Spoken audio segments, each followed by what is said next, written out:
Hello and greetings to all the dear aspirants. This is Dr. Kuldeep Singh. Welcome back to the channel. So prelim के जो general studies के analysis है वो हम लोग कर रहे हैं 2026 के और डेफिनेटली सारा पेपर डिफिकल्ट जरूर था, अनकन्वेंशनल था, हिस्ट्री हमें अनकन्वेंशनल मिली, पॉलिटी अनकन्वेंशनल मिली, पॉलिटी तो मिली नहीं, मैटर ऑफ फैक्ट इकोनॉमी हमें अनकन्वेंशनल मिली, करंट अफेयर्स बहुत इधर उधर थे, कंटेम्प्रेरी अफेयर्स, इंटरनेशनल रिलेशन था। एक एरिया जहाँ पे हम लोगों को थोड़ा सा स्टेबिलिटी दिखी, थोड़ा सा हम लोगों को काम दिखा, थोड़ा सा कन्वेंशनैलिटी दिखी, that was in geography and environment. जो एरियाज हम लोग जनरली रिवाइज करके जाते हैं, जो हम लोग आइडिया बना के जाते हैं कि ये पोर्शंस को हम लोगों को कवर करना चाहिए ज्योग्राफी एनवायरनमेंट के लिए, वहाँ से हम लोगों को क्वेश्चंस निकले हैं। थोड़ा डेप्थ में ज़रूर थे बट अगेन क्वेश्चन निकले हैं। सो ये एक एरिया है, इसको मैं आज डिस्कस करने वाला हूँ आप लोगों के साथ एंड इसमें यह भी बताऊँगा कि भी आगे इस एरियाज़ को किस तरह से हमें कवर करते हुए चलना है, क्या हमारी स्ट्रैटेजी होने वाली है। सो इंपॉर्टेंट क्वेश्चन, ये important topic specifically those who are going to appear in 2027 उन लोगों के लिए बहुत इंपॉर्टेंट एस्पेक्ट रहेगा ये, ठीक है। प्रीलिम अगर मैं डिस्कशन करूँ तो सारे एरियाज आप देख सकते हो। ये जो एरिया था एनवायरनमेंट का, टोटल 11 क्वेश्चन होते हैं, ज्योग्राफी के 9 क्वेश्चन होते हैं। सेट सी की अगर मैं बात करूँ तो first 20 question were from geography environment and since जैसे मेरा ज्योग्राफी एनवायरनमेंट स्पेशलाइजेशन है, तो अगर मेरे पास वो सेट सी आता तो मेरे तो कॉन्फिडेंस में काफ़ी ऊपर जा रहा था। बट जिसके पास हिस्ट्री आया उसको प्रॉब्लम हुई होगी definitely, but that is part and parcel. ये जो है एक तरह से it is kind of a luck कि भी कौन सा सेट आपके पास आता है, ठीक है। Anyways this was this marking schema. Difficulty level में ऑलरेडी आपको बता चुका हूँ पिछले सेशन में that this difficulty level was high, though there were some easy question, some freebies were there, जैसे कि एथिक्स वाला क्वेश्चन थे या फिर डिडक्शन वाले क्वेश्चन थे, वो डेफिनेटली निकल रहे थे, बट जो डिफिकल्ट क्वेश्चन थे वो बिल्कुल भी नहीं निकल रहे थे and this is where we are going to see that cut off will come down, ठीक है। 2023 की जो डिफिकल्टी लेवल है उससे काफ़ी ज़्यादा डिफिकल्ट हमें देखने मिला। 23 की कट ऑफ जो है 75 के आसपास में थी। I think this year also it is going to stick the same 75, नीचे भी जा सकती है, सी सेट का पेपर कंपैरेटिवली डिफिकल्ट था। Now coming to the question, the first 20 question I am going to take again the C section only, ठीक है। एक ही साथ हम लोग कर लेते हैं, यही सारा अलग अलग सेक्शंस में ऊपर नीचे करके यही चीज़ आई हुई है। सबसे पहला क्वेश्चन हम लोगों को मिला कि तुंगारुआ जो वोल्केनो है इसको जियो पार्क जो है डिक्लेयर किया गया यूनेस्को में 2025 में। It was situated among which of the following countries, ठीक है। सो इसका answer yes you guessed it right, it is Ecuador, ठीक है। न्यूज़ में चल रहा था मार्च में इसको सर्टिफिकेशन मिल गई थी जियो पार्क की यूनेस्को की तरफ से, ठीक है। मैंने भी जो है जो वोल्केनोज कराए थे 7-8 वोल्केनो जो आपको रिवाइज करवाए थे और उसमें ये वोल्केनो मैं करवाना या इसको वोल्केनो मैंने करवाया नहीं था, ठीक है। सो आई एक्सेप्ट डेफिनेटली मैंने ये वोल्केनो नहीं करवाया बिकॉज इरप्शन नहीं हुआ था और it was a current affairs which was of 2024-25 session, ठीक है। मार्च में हुआ था, तो हम लोग जनरली जो है मे टू मे के करंट अफेयर लेके चलते उसमें नहीं करवाया, तो आई एक्सेप्ट दैट। ऐसा नहीं है कि भी हम लोग जो कराएंगे वही आएगा, ऐसा होता नहीं है।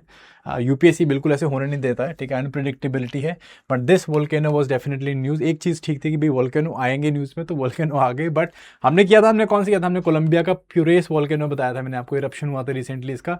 सो ये हम लोगों ने किया था, but it was the story of Ecuador में जो है ये अभी हम लोगों ने किया है। अगेन जो जियो पार्क्स होते हैं they are of extreme geological importance, इसको हम लोग यहाँ पे डिस्कस या डिक्लेयर करते हैं। एंड ना ही लाइक पेरू है, आपका कोलंबिया है, बोलीविया है, बहुत सारे एरियाज में और भी जगह में वोल्केनोस थे, वो नहीं पूछे, ये वाला पूछा गया था, ठीक है। Anyways that is what luck is थोड़ा सा, so Ecuador is the answer. Next चलेंगे हम लोग Madhav national park. I think हर एक ने करवाया होगा, मैंने भी करवाया था ये, ठीक है जी। सो माधव नेशनल पार्क जो है इसके बारे में पूछा, 58 हम लोग का टाइगर रिजर्व है। आई थिंक जिसके पास मेरी पीडीएस पढ़ी उनको हमने बताया था Madhav national park it is in Madhya Pradesh. Shakya Sagar lake जो रामसर साइट है वो इसके बेसिकली साइट पे पड़ती है। तो करदाई यहाँ पे जो इंपॉर्टेंट ट्री की स्पीशीज मिलती है हम लोग को, मार्च क्रोकोडाइल्स मिलते हैं। सो this was this and answer यहाँ से निकल जा रहा था, डिक्लेयर टाइगर रिजर्व इन 2025, बिल्कुल सही है। 58 टाइगर रिजर्व है हम लोगों का। साक्य सागर जो है वो इसके साइड पे पड़ता है, बिल्कुल सही है। मध्य प्रदेश एंड राजस्थान शेयर करता है, answer is no. So answer हमारे पास आया इट इज 1 and 2 ओनली, ठीक है। So that was the answer of this question. तो अगेन नेशनल पार्क्स जो कि न्यूज़ में चल रहे होते हैं वो पूछे जा रहे हैं, आंसर हम लोगों ने करने हैं, अगली बार के लिए बता रहा हूँ, ठीक है कि नहीं। वोल्केनो जो भी जियोलॉजिकल आपके फिजिकल एक्टिविटीज़ न्यूज़ में वो तो हम लोगों ने करनी है। नेक्स्ट थर्ड क्वेश्चन आते हैं, बहुत ही क्लासिकल ज्योग्राफी रिलेटेड जो आपका स्पेसिफिकली पहले 3-4 चैप्टर होते हैं, जियो फिजियोग्राफी, ड्रेनेज है, क्लाइमेट के ऊपर है, उसके ऊपर से क्वेश्चन है। अंडमान निकोबार आइलैंड, और अंडमान निकोबार आइलैंड सारा साल न्यूज़ में रहा था, लाइक लिटरली मैंने 2-3 वीडियोज़, 1-2 शॉर्ट वीडियोज़ भी करी हैं इसके ऊपर, अंडमान निकोबार के ऊपर। तो इसमें बेसिकली क्या है, बहुत ही आपको बेसिक लेवल क्वेश्चन पूछा हुआ है। द क्लाइमेट ऑप्शन देखो क्या है, the climate can be defined as humid, tropical, coastal climate. So जैसे हमें पता है अंडमान निकोबार, ठीक है, आपका north Andaman, middle Andaman, south Andaman, little Andaman, and then Car Nicobar, little Nicobar and great Nicobar, ठीक है। 6 डिग्री से स्टार्ट हो जाते हैं, रफली 14 डिग्रीज नॉर्थ तक जा रहे हैं। तो क्या है ये, बेसिकली ये एक ट्रॉपिकल इक्वेटोरियल जोन है, ठीक है जी। 10 डिग्री तक हम लोग इक्वेटोरियल जोन मानते हैं, तो ट्रॉपिकल है, लो ट्रॉपिकल जोन है। पास मौसम जो है वो कोस्टल जो वाटर्स हैं वो इन्फ्लुएंस करते हैं, कोस्टल वाटर्स हैं। ह्यूमिड टाइप का एनवायरनमेंट हमें देखने मिलता है, तो पहला ऑप्शन बिल्कुल सही है। रेनफॉल जो है south west monsoon, north east monsoon दोनों से मिलती है, ये आंसर इज ट्रू, बिकॉज यहाँ पे क्या है, इंडियन ओशन में हम लोग देखते हैं कि सीजनल रिवर्सल होता है विंड्स का। तो पहले विंड जो है वो ऐसे चलती है साउथ वेस्ट में, देन इस तरह से आती है, दोनों तरफ से हम लोग को यहाँ पे रेनफॉल मिलती है, आंसर सही है। प्रेसिपिटेशन जो है दिसंबर एंड मई में होता है, ये बिल्कुल गलत है, ठीक है। यहाँ पे नंबर जो है वो डिफरेंट दे रखे हैं। जनरली अगर हम एक इक्वेटोरियल जोन की बात करें तो वहाँ पे कहाँ पे, मार्च एंड सितंबर में होगा, और हम लोग इंडियन वाले रीजन में बात करें तो वो होना चाहिए जून या जुलाई में, एंड देन होना चाहिए अक्टूबर नवंबर में, ठीक है। तो यहाँ पे ये जो डेट्स हैं ये गलत हैं, एंड इस करके ये ऑप्शन गलत हो जाता है, आंसर इज 1 and 2। तो आई होप आपने ये क्वेश्चन किया होगा। तो अगेन टिपिकल जो हम लोग ज्योग्राफी पढ़ते हैं वहाँ से क्वेश्चन निकल के आया। Then another very very important geophysiography का सिंपल कंसेप्चुअल क्वेश्चन है, ठीक है। और ये कंसेप्चुअल क्वेश्चन कम हमें देखने को मिलेगा कंपैरेटिव, है ना। तो विच of the following geographical areas phenomena society peninsular block of India, ठीक है। हम लोग के पास क्या है, लाइक 1.6 मिलियन स्क्वायर किलोमीटर्स का पेनिनसुलर जो ब्लॉक है हम लोग के पास, ठीक है जी। एंड इसके अंदर हम लोगों के पास क्या है, लाइक यहाँ पे पूछा है कि भाई फर्स्ट ऑप्शन इज कि वेस्टर्न पार्ट जो है इसका वो सबमर्जेंस के कारण बना है। तो हम लोग पढ़ते हैं कि भाई पूरा जो वेस्टर्न पार्ट है it is coast of submergence, यहाँ पे फॉल्टिंग के कारण डाउन वार्पिंग हुई है, नीचे को गया है एरिया, तो that's why it's a coast of submergence. तो पहला ऑप्शन बिल्कुल सही हो जाता है। Presence of residual mountains such as Velikonda and Mahendragiri hills. तो ईस्टर्न वाली साइड में हम लोग पढ़ते हैं कि डाइसेक्टेड माउंटेन्स हैं, ठीक है, कि छोटी छोटी डाइसेक्टेड माउंटेन्स मिलती हैं, मलिया एंड मधुगोड़ा रेंजेस है, नीचे आपका वेलकोंडा, पालकोंडा, जावेदी, शेवरॉय, इस तरह की हिल रेंजेस मिलती हैं, तो ये भी बिल्कुल सही है। Third, deep V shape river valleys formed by fast flowing rivers. तो याद करो गंडीकोटा मैंने आपको कराया था, तो वहाँ पे मैंने आपको बताया था जी कि जो पेन्नार नदी है वो इस तरह से एरामलाई हिल्स को काटते हुए यहाँ पे एक कैनियन बनाती है, गंडीकोटा कैनियन, ठीक है। तो कैनियन कैसा होता है, कैनियन यू शेप का होता है ना। जो आपकी वैलीज होती हैं, वी शेप वैलीज होती हैं, वो जनरली हिमालयन रिवर्स बनाती हैं, जो कि बहुत ही फास्ट फ्लोइंग, ऐसे स्लोप से नीचे उतर रही है, बहुत ही फास्ट फ्लोइंग होती हैं। तो इस तरह की वी कटिंग करती हैं। इंदस, बातलो, सतलुज को हम लोग मान सकते हैं, रावी, ब्यास है, झेलम है, ठीक है, वो ये काम करती हैं। बट यहाँ पे हमें क्या देखना है, उससे यू शेप्ड कैनियंस देखने में मिलते हैं। गंडीकोटा का मैंने आपको एग्जांपल दिया था, तो यहाँ पे वी शेप कैनियन गलत हो जाता है, फास्ट फ्लोइंग रिवर्स बनाती हैं, but they are Himalayan rivers. So ये थर्ड ऑप्शन गलत है, आंसर अगेन इज 1 and 2, ठीक है। तो कन्वेंशनल क्वेश्चन इसे हम बोल सकते हैं, that was there. Next, inference based या फिर deduction logic relation based question था। इसमें देखो हमें क्या किया, सागरमाला प्रोग्राम के ऊपर क्वेश्चन पूछा, ठीक है। सागरमाला प्रोग्राम हमने कब स्टार्ट किया था, 2015 में हमने स्टार्ट किया था। आइडिया क्या था कि भारत के जो पोर्ट्स हैं इनकी क्या डेवलपमेंट करेंगे हम लोग, क्या करेंगे इसमें इंफ्रास्ट्रक्चर को इम्प्रूव करेंगे, मॉडर्नाइज करेंगे, पोर्ट्स को कनेक्टिविटी बढ़ाएंगे, ठीक है। पोर्ट्स के अंदर आपको रोड रेल इंफ्रास्ट्रक्चर देंगे, उसके आसपास में हम लोग कोस्टल जोन्स डेवलप करेंगे, इकोनॉमिक हब जो है वो डेवलप करेंगे। आइडिया वॉज कि इससे हम लोग की इकोनॉमिक ग्रोथ जो है वो फ्यूल होगी और एक्सपोर्ट ओरिएंटेड हमारी इकॉनमी बनेगी, ठीक है। तो स्टार्ट किया हम लोगों ने। अब देखो ये जो स्टेटमेंट दे रखी है हम लोगों ने 3, ये स्टेटमेंट में ये नहीं पूछा कि फैक्चुअली करेक्ट है कि नहीं है, ठीक है। Sagarmala programme seeks to achieve port led economic growth in cost effective and sustainable through cost effective and sustainable coastal infrastructure, ठीक है। Second, success of Sagarmala programme is reflected by significant growth in coastal as well as inland waterways, जो कि बिल्कुल सही है, ठीक है। Almost 800% inland waterways का जो ग्रोथ हमको देखने को मिला है, शिपिंग जो है कोस्टल जो ग्रोथ है वो हमें मिली है, ठीक है। अब सागरमाला 2 जो हम लोगों ने 2025 में स्टार्ट किया, इसमें बेसिकली हम क्या कर रहे हैं कि हम लोग ग्लोबल मैरीटाइम इनोवेशन हब्स बना रहे हैं यहाँ पे, कि अब हम एक स्टेप फर्दर करेंगे और अपग्रेडेशन करेंगे। हम लोग ग्रीन जो इस तरह के पोर्ट्स हैं वो बनाएंगे, हम लोग इसमें AI इंफ्रास्ट्रक्चर, हम लोग इसमें टेक्नोलॉजी जो है वो इम्प्रूव करेंगे ताकि हम लोग एक मैरीटाइम हब बन सके। तो तीनों ठीक है, तीनों ठीक है फैक्चुअली पता, पर फैक्चुअली ये नहीं पूछा कि ये ठीक है कि नहीं, हमें पूछा है कि स्टेटमेंट तीनों में से स्टेटमेंट कौन सी सही है। स्टेटमेंट 2 वैलिडेट करती है स्टेटमेंट 1 के स्ट्रैटेजीज को, तो बिल्कुल सही है, ये रिजल्ट है, ये जो इसका ऑब्जेक्टिव था ये रिजल्ट है, बिल्कुल सही है, पहला बिल्कुल ठीक हो जाता है। Statement 3 x tends the objective of statement 1, बिल्कुल सही है, स्टेटमेंट 1 में जो हमने काम किया 3 में हम लोग उसको एक्सटेंड कर रहे हैं। स्टेटमेंट 1 एंड स्टेटमेंट 3 कॉन्ट्राडिक्ट कर रही है, बिल्कुल नहीं कर रही है, ये एक दूसरे के साथ जो है क्या कर रही है, वो इन टेंडम काम कर रही है, एक ने बेस बनाया उसके ऊपर हम लोग अपग्रेडेशन कर रहे हैं। तो थर्ड स्टेटमेंट गलत हो गई, आंसर बनता है हमारा 1 एंड 2, ठीक है, 1 and 2। I hope you are getting this, ठीक है। Next, so this was the new type of question that was asked by UPSC, ठीक है। पिछले वाला ये वाला जो क्वेश्चन है, this was the new type of question, statement या लॉजिक इन्फ्लुएंस वाला क्वेश्चन हम लोग बोल सकते हैं, that was there, comparatively easy थे, ऐसे बहुत सारे क्वेश्चन हमें मिले हैं, आगे दिखाऊंगा अभी मैं। सो एक हम लोगों को स्टेटमेंट, अभी हम लोग स्पीसीज इन न्यूज़ पढ़ते हैं, तो स्पीसीज मैंने भी पढ़ाई थी, स्पीसीज इन न्यूज़, ठीक है। क्वेश्चन कौन से स्पीसीज पूछ लिया, फॉक्सटेल ऑर्किड के ऊपर क्वेश्चन पूछ लिया, ऑर्किड 2 कराए थे और एक मैंने हिमालयन लिली कराई थी, ये वाला ऑर्किड नहीं कराया था बिकॉज न्यूज़ में नहीं चल रहा था, पूरे एक साल न्यूज़ में नहीं था। 2023 में न्यूज़ में था, 2023 2022 में भी न्यूज़ में रहा, तो इस साल न्यूज़ में एज इन सच नहीं था, बट पूछ लिया गया बिकॉज नॉर्थ ईस्ट में प्रॉबेबली न्यूज़ में हो सकता है, मेन स्ट्रीम मीडिया ने इसको आई थिंक कैप्चर नहीं किया, तो हम लोगों ने नहीं किया होगा। तो फॉक्सटेल ऑर्किड के ऊपर क्वेश्चन पूछा था, एपिफाइटिक ऑर्किड है, बिल्कुल सही, एपिफाइटिक ऑर्किड है, ये बेल की तरह ऊपर चढ़ता है, पैरासाइटिक नहीं है, बेल की तरह चढ़ता है ऑर्किड, और अपने ब्यूटीफुल ब्लूइश फ्लावर्स के लिए बहुत ज़्यादा फेमस है। मैटर ऑफ फैक्ट हिमालय जो हिमाचल है वहाँ पे इसका एक रेयर ब्लूमिंग हमें 2026 के स्टार्टिंग में देखने को मिली, जितना मुझे याद आ रहा है, कहीं पे मैंने पढ़ा था, तो वो उतना था, उसके अलावा न्यूज़ में नहीं था एज इन सच। स्पीसीज जो है वो एंडेमिक है नॉर्थ ईस्ट इंडिया की। अब ये देखो ये क्या है, यहाँ पे एक ये गड़बड़ हो गई कि it is not endemic to north east India, ये पूरे हमें हिमालयन रीजन में देखने को मिलता है, नॉर्थ ईस्ट में देखने को मिलता है, matter of fact south and south east Asia में देखने को मिलता है। सो ये स्टेटमेंट हमारा गलत हो गया। स्टेट फ्लावर है अरुणाचल का एंड असम का, बिल्कुल सही है, वहाँ पे से कोफू फूल बोल देते हैं, तो दिस इज कंप्लीटली ट्रू, तो आंसर बनता है 1 एंड 3, ठीक है। पर जिसने पढ़ा होगा उसी से निकला होगा, नहीं तो बहुत डिफिकल्ट है इसको कंप्लीट करना। सो this is a very beautiful bluish flowers इस तरह की निकलती हैं यहाँ पे, ठीक है। Anyways this was not even नहीं किया था हम लोगों ने, भी नहीं करवाया था, एंड इट वाज आस्क्ड, ठीक है। सो थिंग इज कि स्पीसीज ऐसी पूछ ली जाती हैं जो कि यूनिक होती हैं और जो न्यूज़ में चल रही हो, ठीक है। हम लोग जनरली एक्सपेक्ट करते हैं कि एक साल के न्यूज़ में, बट अगेन कभी कभी पीछे के भी क्वेश्चंस पूछ लिए जाते हैं, ठीक है। हम लोगों ने इस बारी वाले सारे करे थे, हम लोगों ने मैंने आपको रेड सैंडर्स कराया था, हिमालय लिली कराया था, वो कराया था, बट ये नहीं करवा पाए हम लोग क्योंकि न्यूज़ में नहीं थे। एनीवेज नेक्स्ट चलते हैं हम लोग, चिराए दो मोइदम्स, ठीक है। अब देखो क्लासिक केस कि ये 2024 में न्यूज़ में चल रहा था, जो हमारी यूनेस्को की वर्ल्ड हेरिटेज साइट है।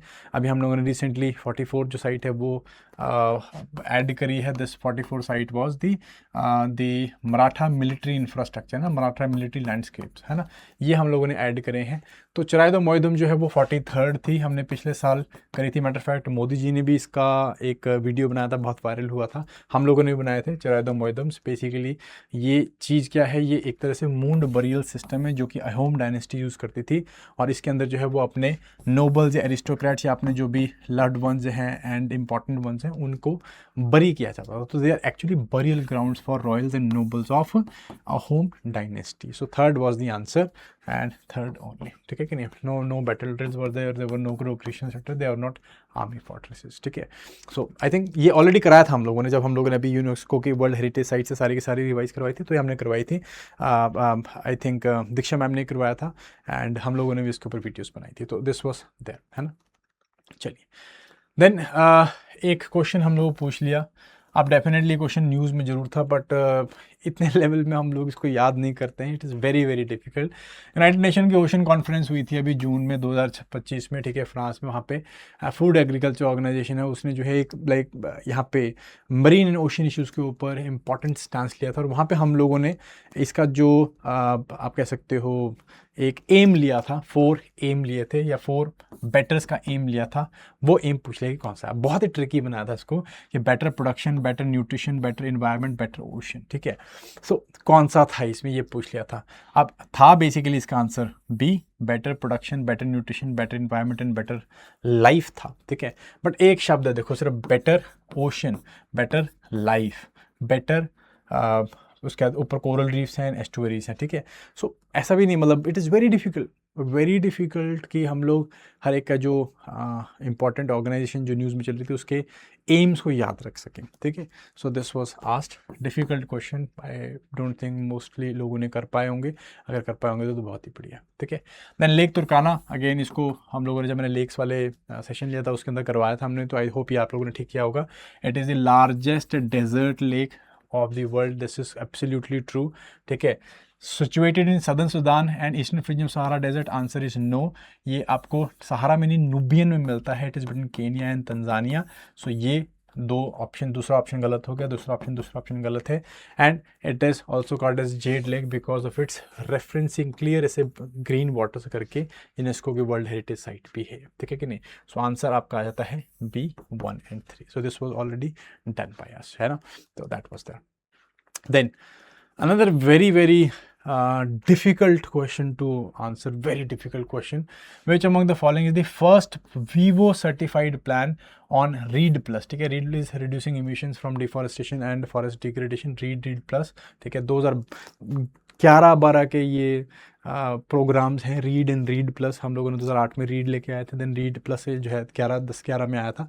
तो यहाँ पे हम लोग क्या करते हैं, बेसिकली जो डिफॉरेस्टेशन को बचाने के लिए लोकल कम्युनिटीज़ को कि भाई आप अपने जंगल बचाओ, उसके लिए हम उन्हें कुछ टारगेट देते हैं। अगर वो टारगेट अचीव करते हैं तो उनको कुछ पैसे मिलते हैं, ठीक है, उनको कुछ फाइनेंशियल एड मिलती है। तो इंडिया में जो है ये कौन सा प्रोजेक्ट, पहला प्रोजेक्ट है जो कि वीवो सर्टिफाइड है, ये पूछा हुआ है। That is basically Khasi hills community REDD plus project है। दिस वाज एक्सेप्टेड इन 2011, ठीक है जी। It was accepted in 2011 and 2013 में इसको वीवो ने सर्टिफिकेशन के दी थी, ठीक है। 2011 में लॉन्च किया था, 2013 में से सर्टिफिकेशन दे दी थी। And almost 1.5 million tonne carbon dioxide emission बचाए हैं। क्यों, किस तरह से, क्योंकि यहाँ पे जो भी अराउंड 27,000 हेक्टेयर के सब ट्रॉपिकल ब्रॉडली फॉरेस्ट हैं, उनको लोकल कम्युनिटीज़, ईस्ट खासी की लोकल कम्युनिटीज़ हैं, वो बचा रही हैं। और इसके पीछे उनको क्या मिलता है, उनको एक तरह से इंसेंटिव्स मिलते हैं, ठीक है। और वो उस इंसेंटिव से क्या, उसी कम्युनिटी डेवलपमेंट को किया जा रहा है, ठीक है। डिफ़िकल्ट, वेरी डिफ़िकल्ट, आप कह सकते हो रिसर्च सर्कल्स में इसके ऊपर न्यूज़ चल रही थी 2024-25 में। इसको जनरली जो क्लाइमेट लेड इनिशिएटिव, इंडिया में सक्सेसफुल क्लाइमेट लेड इनिशिएटिव है, उनके तहत बताया जाता है, पढ़ाया जाता है। बट यूपीएससी के लिए आई डोंट थिंक कि this was something that was there, ठीक है। So unconventionality and the blankness और level of depth was there कुछ क्वेश्चंस में थी, तो that was there. Next is which of the following statement with reference to India's response to climate change, ठीक है। Climate change के reference में अब वही है, 3 स्टेटमेंट देखिए, स्टेटमेंट्स के ऊपर क्वेश्चन नहीं है, स्टेटमेंट के जो लॉजिक है उसके ऊपर क्वेश्चन है। लॉन्ग टर्म लो इमिशन डेवलपमेंट जो सारी स्ट्रैटेजी हमारी LTLEDs, इसमें हमारा जो इमिशन 2070 तक नेट जीरो बनने का है। 4th बाइनल अपडेट हमने 2024 में ली थी, उसमें हमने 8% green house gas emission reduce करी हैं 2020 में, ठीक है। एंड क्लाइमेट रेजिलियंट डेवलपमेंट जो है उसमें necessarily quick and short term achievement चाहिए हमें इमिशन रिडक्शन टारगेट्स के लिए, ठीक है।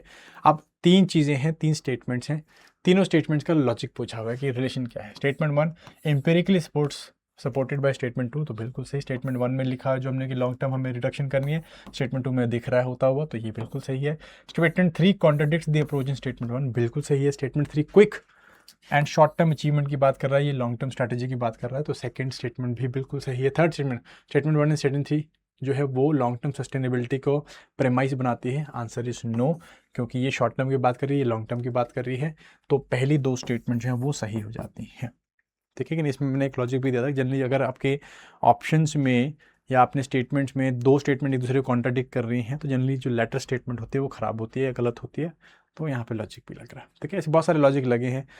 बी और सी के आंसर देखो आप, मोस्टली हमारे आंसर जो है बी निकल रहे हैं, यहाँ पे बी या सी निकल रहे हैं, तो दैट इज ऑल्सो। फिर आता है भाई दी वेस्टर्न हुलक गिबन ठीक है, न्यूज़ में चल रहा था, और कुछ ही दिन पहले कृतिका मैम ने इसके ऊपर रील भी करी थी, ठीक है। मैंने भी जब आपके जो प्रोटेक्टेड एरियाज कराए थे उसमें कराया था मैंने, वेस्टर्न हुलिक गिबन जो है वो उसके बारे में क्वेश्चन पूछा। 2 वैरायटीज़ हैं, वेस्टर्न है, 2 स्पीसीज़ हैं, western eastern हुलिक gibbon.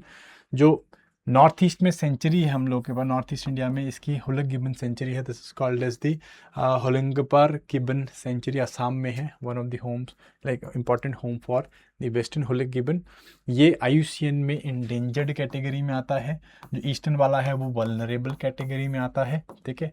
And they have specialized brachiation, brachiation is इसके हाथ की बनावट इस तरह से है कि ये बहुत देर तक जो टहनियाँ हैं उनको पकड़ सकते हैं, स्विंग कर सकते हैं और मूवमेंट कर सकते हैं पेड़ों में, ठीक है। सो ये इंपॉर्टेंट है। And they are comparatively smaller apes, ठीक है, लेसर एप्स बोलते हैं इनको, they are lesser ape, they are not like gorillas, they are lesser apes, छोटे होते हैं साइज में, that's why they are very very efficient climbers as well as tree swingers, ठीक है। सो आंसर बेसिकली इसका भी B1 और 2 है, थर्ड स्टेटमेंट यहाँ पे गलत हो जा रही है, ठीक है कि नहीं, यस। चलिए देन क्वेश्चन आता है, question number 13 is which one of the following best explain the rational of protecting mangrove ecosystem. देखो मैनग्रोव्स हम लोग कितना पढ़ते हैं, कितना पढ़ लेते हैं, लाइक जितना मर्जी पढ़ लो मैनग्रोव्स, हम लोग बेसिक कन्वेंशनल में मैनग्रोव्स के ऊपर कितना पढ़ाया जाता है, और UPSC one of the favourite topics है मैनग्रोव्स, ठीक है जी। पिछली बारी किडनीज ऑफ दी उसके ऊपर वेटलैंड्स के ऊपर पूछ लिया था, ठीक है। एंड अभी जो है मैनग्रोव्स के ऊपर, उससे पहले मैनग्रोव्स के ऊपर क्वेश्चन आ रखा है।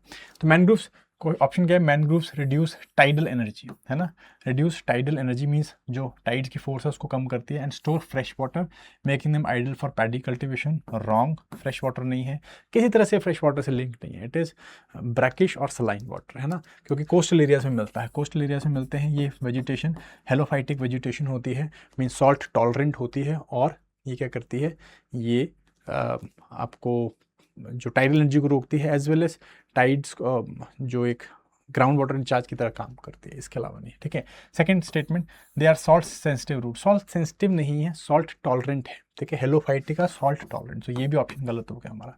Bye withstanding tidal surges and offering biomass resources, mangrove function both as a natural bioshields and livelihood basis for rural community। बिल्कुल सही, जो मैनग्रोव्स होती हैं इसे बहुत अच्छी लचीली लकड़ी मिलती है, जिससे कि अच्छी बोट्स बनाई जाती हैं, एज वेल एज बायोमास का काम करती है, प्लस टाइडल सर्जेस को रोकती है। मैटर फैक्ट जो 2004 का हम लोग का जो सुनामी आई थी उसमें अंडमान निकोबार एंड हमारे कोस्टल एरिया इसलिए बच गए थे क्योंकि यहाँ पे हमारे पास मैनग्रोव्स की शील्ड थी, ठीक है। So answer has to be 3 only, ठीक है। Then moving to next question, Vizhinjam international sea port represent structural shift in India's maritime trade and logistic policy, ठीक है।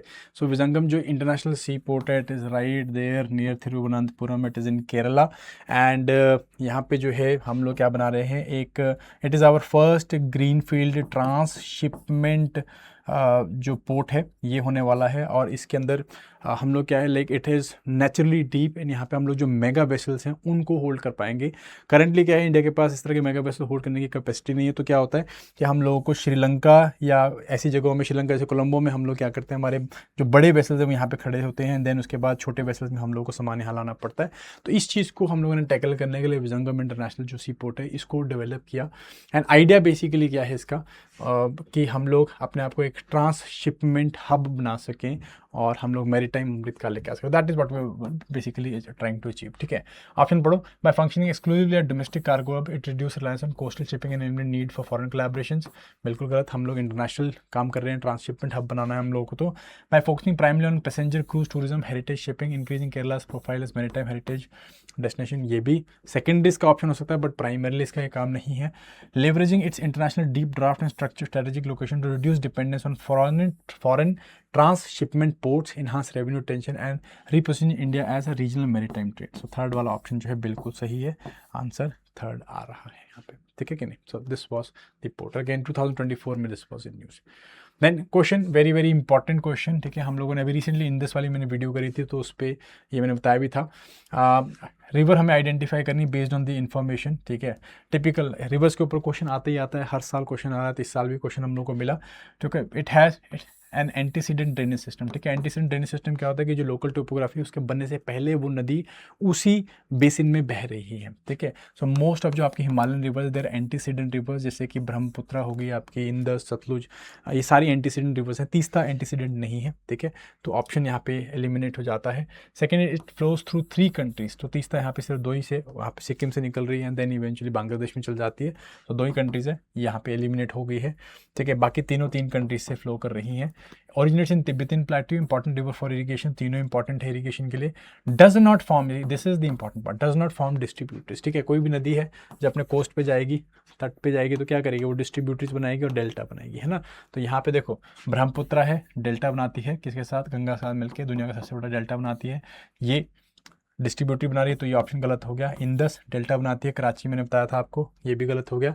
सतलुज जो है वो क्या करती है, वो चिनाब को जाके मिल जाती है मिठानकोट के पास में, तो again this is not forming any distributary, so answer हमारा क्या रहता है, इट इज सतलुज, ठीक है कि नहीं, सतलुज। तो this is your answer. Okay, next, like CDS के अंदर भी क्वेश्चन आया था, CDS में भी हमें जो क्वेश्चन मिला था इट वाज सतलुज के ऊपर ही, तो दोनों बारी सतलुज के ऊपर ही क्वेश्चन मिल गया हमें। Which of the following with reference to Indian states is और are not correct. Okay, typical states के ऊपर मैपिंग वाला क्वेश्चन आ गया है, डिफिकल्ट नहीं है बट यूनिक जो फीचर्स हैं उनके ऊपर है। हम लोग जब भी अपने फिजियोग्राफी करते हैं तो ये चीज़ें हम लोग ऐसे क्वेश्चंस पूछ लेते हैं, बता देते हैं, ठीक है। ट्रिविया फैक्ट्स बोलते हैं इनको हम लोग, जैसे उत्तर प्रदेश है, it shares boundary with the highest number of other Indian state, so yes 8+1 UT, इसके साथ हम लोग बाउंड्री शेयर कर रही है। राजस्थान लॉन्गेस्ट बाउंड्री शेयर करती है ऑल इंडियन स्टेट्स, राजस्थान करती है ऑब्वियसली वेस्ट के साथ, अपना पाकिस्तान के साथ, बट वेस्ट बंगाल जो सबसे ज़्यादा करती है, वेस्ट बंगाल बांग्लादेश के साथ अराउंड 2200 समथिंग कुछ किलोमीटर्स की जो बाउंड्री है वो शेयर कर रही है, तो सेकेंड वाला ऑप्शन जो है हमारा गलत हो गया। And Sikkim is the only state, only जहाँ पे लग गया ना थोड़ा सा हमें एक्सट्रीम स्टेटमेंट सोच के चलना होता है कि भी शायद गलत हो सकती है। Sikkim is the only state that shares boundary with just another Indian state, ठीक है। सो सिक्किम 2 साइड से आपकी इंटरनेशनल है, एक साइड में आपका इंडियन स्टेट है वेस्ट बंगाल वगैरह, but it is there is one more, है ना, तो दैट इज़ मेघालय। तो यहाँ पे जो है थर्ड स्टेटमेंट भी गलत हो गया आपका, आंसर हमारे पास आ रहा है, ठीक है, 1 ओनली, ठीक है, 1 only. Sikkim is the only state, only वाला गलत हो गया, राजस्थान वाला गलत हो गया, ठीक है। दीज आर, जब हम लोग इंडियन फिजियोग्राफी स्टार्ट करते हैं तो ये हम लोग पढ़ते हैं, तो this is some of the trivia fact, ठीक है। हम ये भी पढ़ते हैं ट्रॉपिक ऑफ कैंसर से कितनी जो स्टेट्स हैं वो निकल रही हैं, ठीक है। आप लोगों को पता है, अगले साल वाले देने वाले, तो ज़रूर बताओ कमेंट्स में ट्रॉपिक ऑफ कैंसर से कितने स्टेट्स इंडिया के निकल रहे हैं। 17th question, which of the following statement regarding arrival of Amur falcons, ठीक है, डोइंग लेक नागालैंड। पिछले साल न्यूज़ में चल रहा था, प्रोटेस्ट चल रहा था यहाँ पे कि जो अमूर फैल्कन यहाँ पे एक हाइड्रो इलेक्ट्रिक प्रोजेक्ट लगा रहे थे हम लोग, उसके रिगार्डिंग यहाँ पे इसको प्रोटेस्ट कर रहे थे कि अमूर फैल्कन्स का ये इंपॉर्टेंट एरिया है, ठीक है। तो इस लेक के पास में आते हैं हर साल यहाँ पे, और इसके ऊपर क्वेश्चन पूछा है कि it showcases sustained local conservation effort to contribute arrival of protected migratory bird, ठीक है। सो माइग्रेटरी बर्ड है, ठीक है, Amur falcon is one of the important migratory raptor birds of central Asian flyway India, उसका एक hub बनता है, part बनता है जहाँ पे कि स्टे ओवर होता है, रूस्टिंग होती है, ठीक है। सो पहला ऑप्शन बिल्कुल सही है। पुराने टाइम में क्या होता था कि भाई यहाँ के लोग हंटिंग के लिए मारते थे, बट धीरे धीरे करके कंजर्वेशन की तरफ जो है वो मूव करके अभी बहुत इंपॉर्टेंटली इनको कंजर्व किया जाता है, ठीक है। It reflects global success of advance tracking technology that guide migratory birds back to their stop over sites. बहुत ही वियर्ड स्टेटमेंट है, ठीक है, कोई इस तरह का हमने एडवांस ट्रैकिंग टेक्नोलॉजीज यूज़ नहीं कर रहे हैं, तो सेकंड ऑप्शन गलत हो गया। Confirm that Amur falcons have adopted the permanent residency in India, so permanent residency नहीं ले सकते हैं, सेंट्रल एशियन फ्लाईवे है, जाते हैं अफ्रीका, अफ्रीका से फिर वापस मंगोलिया, तो ये रहता है इनका सेंट्रल एशियन फ्लाईवे, और इसके बीच में इंडिया जो है ये नॉर्थ ईस्ट, ये इसका इंपॉर्टेंट पार्ट बनता है। तो ऑप्शन हमारे पास क्या बन गया, आंसर इज 1 ओनली, ठीक है, यस।